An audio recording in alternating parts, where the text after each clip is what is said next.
দেখলেই পেট ভরে যাবে, খেতে হবে না। জর্দা ভাতের একটি ভাতও ভাঙবে না। ভাবছেন এত ঝরঝরে জর্দা কিভাবে তৈরি করা হয়েছে? এখন থেকে আর ভাবা ভাবির দরকার নেই। ঝরঝরে জর্দা ভাতটা এভাবেই রান্না করতে পারবেন। চোখ ধাঁধানো এই জর্দা ভাত যাকে খাওয়াবেন সেই আপনার প্রশংসা করবে আর আপনার হাতের জাদুর টিপস গোপনে গোপনে জানতে চাইবে। চলুন আর গোপনে নয়, এখনই আমি ফাঁস করে দিচ্ছি মূল রেসিপি। এর জন্য প্রথমে একটা কড়াইয়ের মধ্যে নিয়ে নিচ্ছি 2 টেবিল চামচ পরিমাণ ঘি, দিয়ে দিব 1 কাপ পরিমাণ সুজি।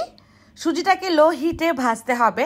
তার মধ্যে দিয়ে দিচ্ছি 2 থেকে 3 টেবিল চামচ পরিমাণ গুঁড়া দুধ, সামান্য চিমটি খানেক লবণ, আর দিয়ে দিচ্ছি 1.5 কাপ পরিমাণ পানি।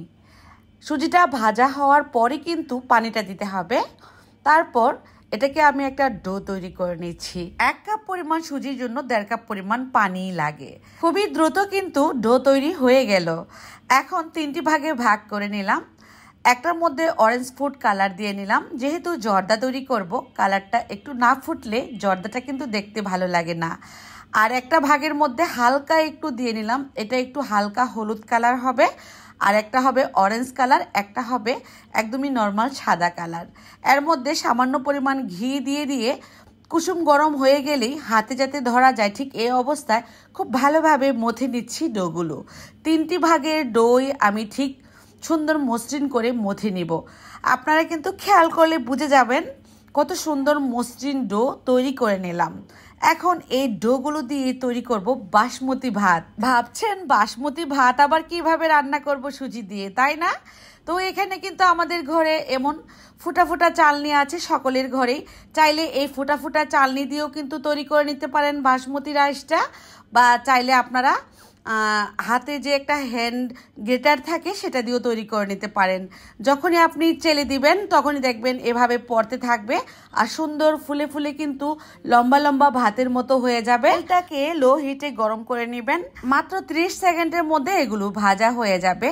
তেলটা খেয়াল রাখতে হবে যাতে করে অত হাই হিটে গরম করা না হয়, কালারটা যাতে নষ্ট না হয়। এই যে হ্যান্ড গ্রেটারটা দিয়েও কিন্তু আপনারা চাইলে এভাবে ডোটা নিয়ে শুধু আপনারা চেলে দিবেন, দেখবেন সুন্দর করে পড়তে থাকবে। এভাবে করে আমি সবগুলোই ভাত ভেজে নেব। তারপর একটা শিরা তৈরি করে নিচ্ছি। 1 কাপ পরিমাণ চিনিতে দিয়ে দিচ্ছি 2 কাপ পরিমাণ পানি।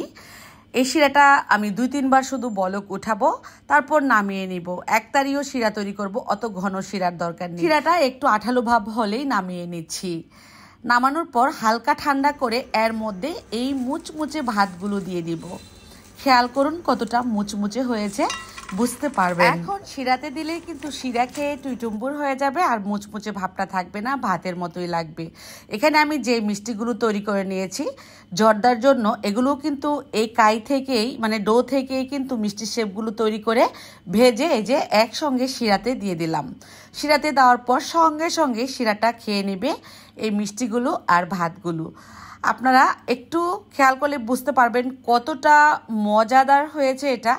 অন্য সব জর্দা থেকে আলাদা রকম মজা হবে।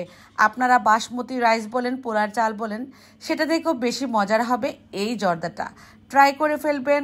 কেমন লাগলো রেসিপি কমেন্টে লিখে জানাবেন। ভালো থাকবেন সবাই। আবারও দেখা হয়ে যাবে নতুন কোনো রেসিপির সাথে। সেই পর্যন্ত আল্লাহ হাফেজ।